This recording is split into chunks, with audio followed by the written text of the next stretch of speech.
$10 an hour. You don't calculate what that is annually. You don't need to. The number follows you the way a smell follows a room. Into the grocery store, into the gas station, into every conversation where someone asks what you do and you answer with a title that doesn't mention the number because the number is the part you're not saying out loud. After taxes, $20,000 is $1,400 a month. Your rent is $750. Not an apartment, a room. In someone else's house with someone else's rules and someone else's television through the wall at 11 p.m. You eat what costs less. Not what you prefer. What the math allows. The number at the bottom of the shelf. The store brand. The thing that fills the stomach without filling anything else. Your car has 187,000 miles on it. The check engine light has been on for so long you've stopped registering it. You put $20 of gas in at a time. Not because you're careless. Because putting $40 in means something else doesn't get paid this week. Everything at this level is a trade. Gas or groceries. Groceries or the electric bill. The electric bill or the shoes falling apart since February that you keep wearing because replacing them is $60 and $60 is a trade you haven't been able to win yet. You're at the register. Toothpaste, bread, a box of pasta. The card declines. Not because the money isn't there. Because the $14 transfer you made this morning hasn't cleared. You step aside. You open the app. The cashier waits. The person behind you waits. You refresh twice. The $14 appears. You step back up. The transaction clears. Nobody says anything. You say nothing. But something small and private tightened inside you that has nothing to do with $14. You look at your phone in a parking lot between shifts. Your high school friends are on vacation. At a restaurant. At a concert. Their lives visible in photographs that ask nothing of you except to witness them. You don't hate them. Comparing at $20,000 just feels like staring at a light source. It doesn't illuminate anything. It just hurts your eyes. You search for jobs at midnight. Every listing that pays more wants experience you can't get without already having the job. The trap isn't effort. It's the loop. Work, survive, repeat. And the thing that keeps you awake isn't tonight. It's the question of whether tonight is permanent. The first rule. At $20,000, you don't manage money. Money manages you. $35,000. The first salary that comes with a benefits package and a title and a direct deposit that lands on the same day every 2 weeks without you chasing it. Stability isn't the same as comfort. But after $20,000, stability feels like a different country. You move into your own apartment. 1 bedroom. Small kitchen. A bathroom that belongs to you and nobody else. You close the door on the first night and stand in the quiet, and the quiet is entirely yours, and that specific silence, owned, unshared, private, feels like the most valuable thing you have ever had. You fill your gas tank all the way. Watch the numbers climb past a half, past 3/4, to full. You sit in the car for a moment after the pump clicks off. People who have never run out of gas in a parking lot at 11 p.m. will not understand why a full tank registers the way it does. It registers everywhere. You buy new shoes. Not expensive. Just new. You wear them to work the next morning with a posture that is slightly different than it was the day before. But $35,000 in a city where a 1-bedroom runs $1,300 is still tight. You just feel the tightness differently now. It moved from your throat to your shoulders. Still present. Just quieter. The emergency panic of $20,000 is gone. Replaced by a low, dull awareness that one bad month could pull the floor out. For the first time, you look forward. Not just to next Friday. Forward. What comes after this? What is possible from here? You couldn't see forward at $20,000 because the present was consuming everything. Now there's a sliver of future visible at the edge of the present. And looking at it changes something in how you move through the days. The second rule. At $35,000, you stop surviving and start looking forward. And looking forward changes everything. $50,000. You're average now. Not a word anyone chases. But average means you landed where most people do after doing most things right. Degree, job, direct deposit, credit score above 700. You did the things. The things delivered the average. Your fridge is full. Your bills are paid. You can go to dinner without checking your balance first. That used to be something you watched other people do. Now you do it without noticing. $75,000. Something shifts in the mornings. Money isn't the first thought. It's present, still, but it isn't leading anymore. For the first time in your adult life, you think about what you want before you think about what it costs. That sequence reversal is small and enormous simultaneously. You move into a better apartment. Not luxury. Just space. The second room you use as an office. The kitchen where you actually cook. A neighborhood where the noise outside is traffic and not arguments. You chose this. You didn't settle for it.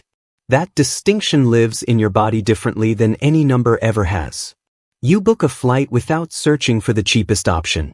You buy groceries without running the total in your head. Small behaviors that seem insignificant until you remember that you spent years doing the opposite of both. People start calling you successful.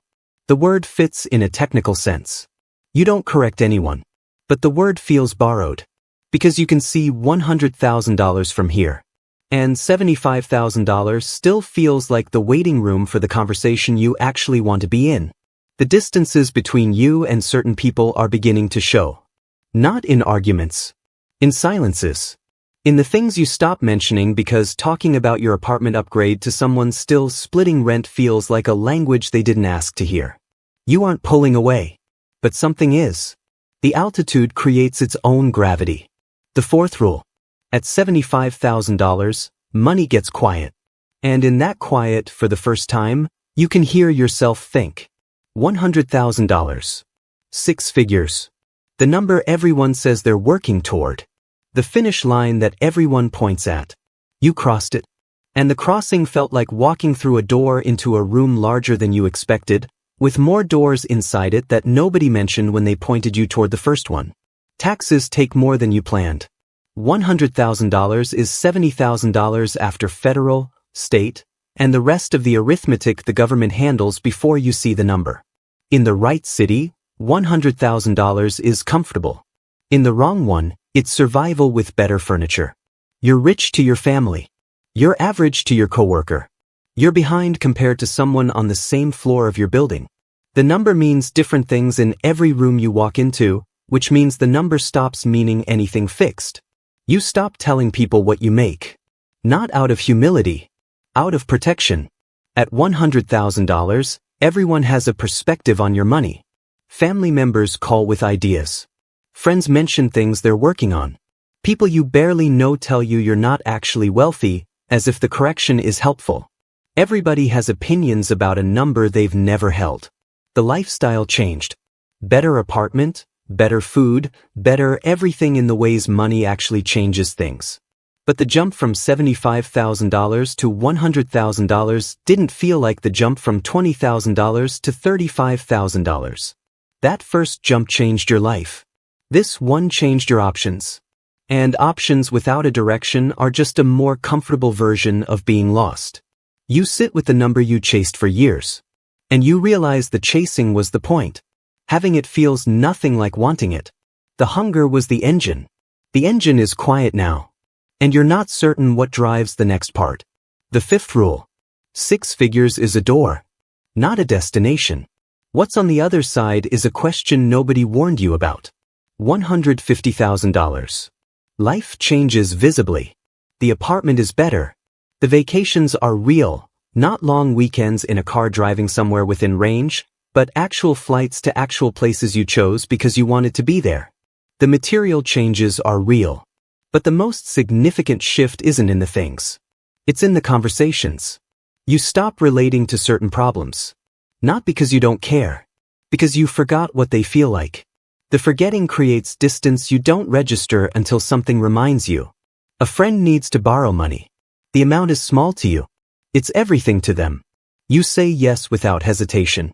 They thank you in a way that carries weight you weren't expecting, a weight that tells you something about the gap between your daily life and theirs that no number alone could have communicated. You start measuring freedom differently. Not salary. Freedom. Can you leave this job without your life collapsing? Can you say no to a project that depletes you? Can you take 3 weeks off without the math breaking? The answer is almost. Close enough to see, far enough to still feel the distance. The sixth rule. At $150,000, money stops being the conversation. It becomes the silence between conversations nobody is having anymore. The language changed. You talk about asset allocation, not savings accounts. Tax optimization, not tax refunds. The accountant who handles your situation costs more than your first car cost.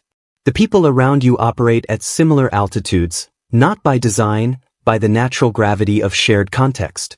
You stopped explaining yourself to rooms where the explanation creates distance rather than connection.